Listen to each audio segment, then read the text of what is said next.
বৌমা, কখন চা করতে বলেছি?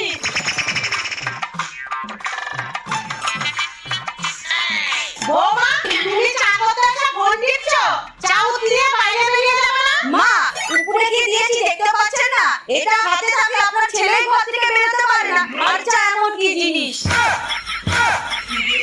আর আপনার জামা কাপড় কাচা হয়ে গেছে? হ্যাঁ মা, হয়ে গেছে, একটু রেস্ট নিচ্ছি।